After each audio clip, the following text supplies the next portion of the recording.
Vamos falar sobre o Surfista Prateado. Essa revista que eu tenho aqui, ela foi publicada pela editora Abril, ó, na década de 90. E a Panini também republicou essa história num compilado que é esse aqui, que são essa história mais outras 3.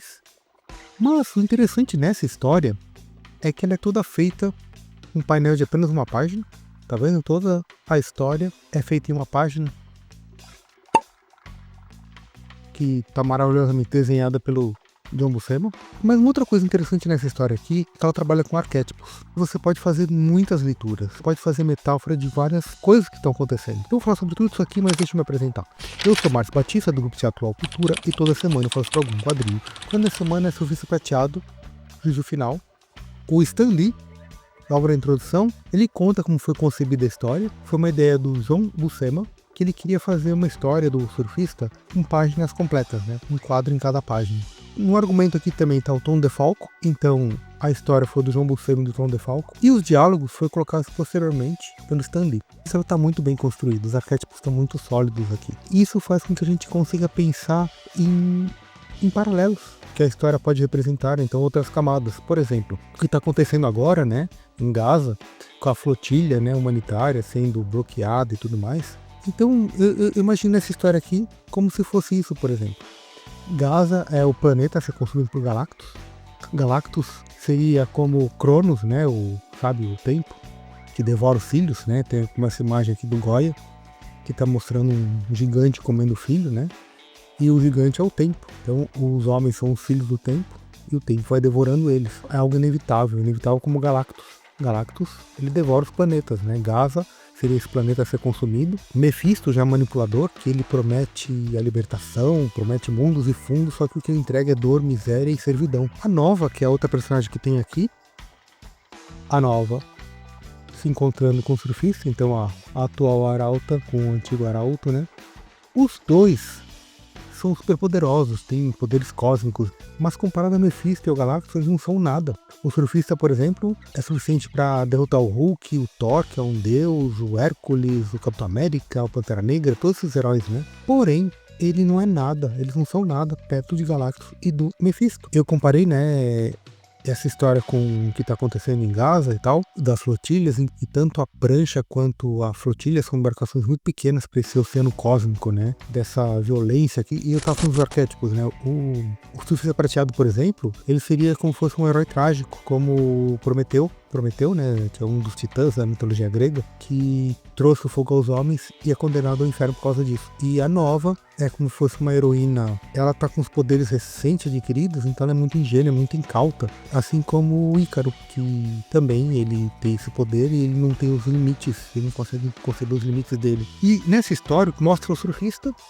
se engrando pelo cosmos, e ele encontra um portal com 3 mulheres. Ele vê aquelas beldades, né, e começa a chamar ele, que vai ter um mundo de todos os desejos dele sendo atendidos. Ele fica achando estranho isso. E aqui é interessante porque você vê que ele se contém, fala assim, poxa, isso aqui não tá estranho. E ele percebe que são demônios. Ele já acaba com todas elas, né, e mais tarde ele se encontra com a Nova. Então eles começam a conversar, ela tá procurando um planeta para saciar a fome do Galactus. E ela tá sendo prudente, porque ela não quer pegar planetas habitáveis, exatamente para o Galactus não consumir isso, né? Então ela procura um planeta adequado, mas sem vida. E o surfista fica contente com isso, e ela propõe um desafio para ele. Ela acha que ela é mais rápida do que ele, então eles começam a fazer essa disputa. E aqui é interessante porque ela começa a perceber que ele se contém. E ela começa a brigar com ele por causa disso, né? Então isso aqui eu vou falar mais tarde, que é uma parte interessante também. Como ela vê que tem um planeta com vida, e ela com certeza está sendo observada pelo Galactus, ela se despede do surfista e vai embora para não causar danos a esse planeta. Só que nesse momento, o Mephisto, que estava a par da situação, ele quer a alma do surfista, porque é uma alma nobre, e ele vai tentar ludibriar a Nova para conseguir o surfista. Ele coloca o mesmo portal, só que dessa vez com homens, né? Mostrando todos os desejos dela e tal. E quando ela entra, ela começa a ficar apaixonada por Galactus. E ela vai fazer tudo por ele, inclusive levar ele para os planetas mais abundantes com vida. Então começa a ter um genocídio. Ela começa a levar rapidamente o Galactus para tudo quanto é planeta habitável. E o surfista fica sabendo disso, então ele começa a confrontar e tudo mais. Então o surfista e a Nova ficam perdidos. Então, e a história ocorre por aí.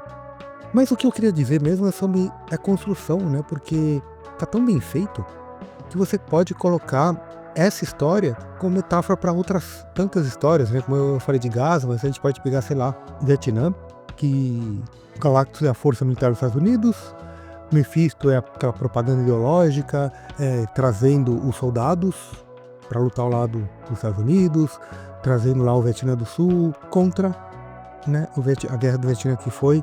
E a gente vê a Nova como essas pessoas ingênuas que acreditaram nessa manipulação da propaganda ideológica do Mephisto, vê o surfista como um pacifista, um ativista. Essas engrenagens, né, elas vão se mesclando ali.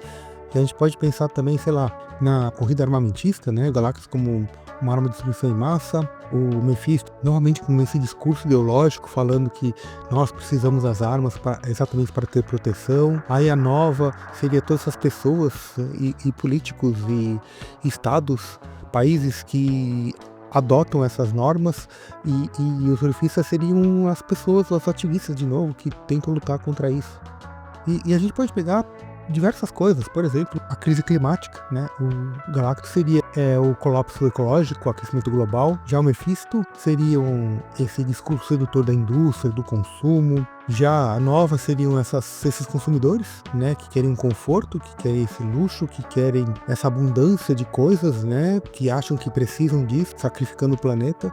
E, novamente, o surfista é essa voz que tenta, em vão, alertar. Então a gente pode colocar isso para tudo, né? Muitas coisas que eu já falei aqui, por exemplo, a colonização em África, né? Desse último vídeo que eu fiz, desse quadrinho aqui, por exemplo, que é um quadrinho africano. Vou deixar o link na descrição, caso você não tenha visto. Foi o último vídeo que eu fiz no canal. Esse quadrinho tá bem interessante porque ele é meio mítico, assim, né? E também tem essas metáforas, né? Se você conhecer a história da África. E eu falo isso porque eu já falei um monte de quadrinhos sobre a África, né? A colonização africana. Teve esse aqui que é do Fanon. Também vou deixar o link na descrição. Esse é mais contundente, né? Porque o Fanon realmente é uma das vozes da descolonização, né? E também o Gato Rabino, que eu também vou deixar o link na descrição. Tem até um do Batman que eu fiz. O Batman, que ele vai por minas terrestres. Vou deixar aqui também, que é esse vídeo aqui. E a gente pode pegar a colonização na África também para colocar nessa história aqui. Galactus seria, por exemplo, o colonialismo europeu, o imperialismo europeu. Mephisto são essas vozes, né, esse discurso de novo político e sedutor para cima dos líderes políticos dos países da África, que estavam ali comandando as tropas e tudo mais para continuar nessa opressão. Nova já seria esses líderes da elite africana que são seduzidos por esse poder. E já o surfista, de novo, o herói trágico. Foram todas as vozes que resistiram e denunciaram. Esse quadrinho aqui, eu acho que ele tá muito fantástico por causa disso. Porque a arte eu acho fenomenal. E ainda mais desse modo, né? Com apenas, né, um quadro por página. E com esses recordatórios e com os balões, dando um ênfase mesmo de história em quadrinhos e não um livro ilustrado. Isso aqui realmente é fantástico. Só tem um quadrinho aqui, que uma página, na verdade, que eles não seguiram a regra, né? Então aqui tem 3 quadros, tá vendo essa página? Quando o Galactus consome o planeta. Então essa aqui é a única página que não é um painel completo. Aqui tem uma coisa bem interessante, olha. Essa imagem final é a mesma imagem da capa. Você vê na mesma posição, os planetas e tal. Só que isso aqui é uma pintura do Joe Jusko, né? E na edição americana, teve uma outra pintura do Joe Jusko, que foi essa aqui. Essa pintura tá bem interessante, né? Eu consegui a pintura sem os dizeres. Como eu disse, a Panini republicou nesta aqui. São 4 histórias. Tem uma sobrecapa, não sei como que seria a capa mesmo, é uma capa dura, né? Essa aqui é a sobrecapa dela. Você já conheceu essa história? Comenta o que você achou sobre esses arquétipos, você acha que eu viajei sobre essas minhas leituras, que outra coisa você poderia ler a respeito disso, mas eu acho realmente isso aqui fantástico. Porque eu falei que tinha uma outra coisa, uma outra leitura que tem aqui, que aqui já não é um arquétipo, e sim um estereótipo. E o curioso é que assim, eu não acho que isso foi pensado nem pelo João Buscema, nem pelo Stan Lee, mas como tá muito bem feito, a gente consegue ter essas leituras, né? Nesse momento aqui, quando a Nova percebe que o surfista está se contendo, ela briga com ele e fala assim, poxa, você não precisa se conter. Você tá me deixando vencer, eu não preciso de você deixar vencer, eu sou poderoso o suficiente. Tem essa tensão entre gêneros aqui, né? O surfista sendo um paternalista, mas ela não é uma mulher indefesa. E ela percebendo isso, ela revida. Tem uma coisa bem interessante aqui que a gente pode fazer essa leitura também. Então não é o papel do herói, né? Então a heroína ainda é vista nessa sociedade patriarcal, embora poderosa, ainda inferior, né? Tem essas coisas, né? De proteção e tal. Então, isso aqui é bem interessante, é bem rico isso. E a gente consegue ver aqui essas qualidades, mesmo numa obra mainstream, como da Marvel, como da cultura pop, do surfista prateado. Ele tem umas qualidades tão interessantes assim. Então eu acho isso aqui muito fantástico mesmo. É isso, pessoas. Vocês conheceram essa obra? Então vou deixar um link na descrição caso você queira comprar este quadrinho pelo nosso link, ajuda o canal. Mas este aqui da Editora Abril você vai encontrar em sebos e vale muito a pena porque essa arte que é maravilhosa. Compre no nosso link, compre em sebos, compre em outras lojas. Mas o que mais é importante é você comentar, você se inscrever, você deixar seu joinha, curte, compartilha, se inscreve. Grande abraço e até mais.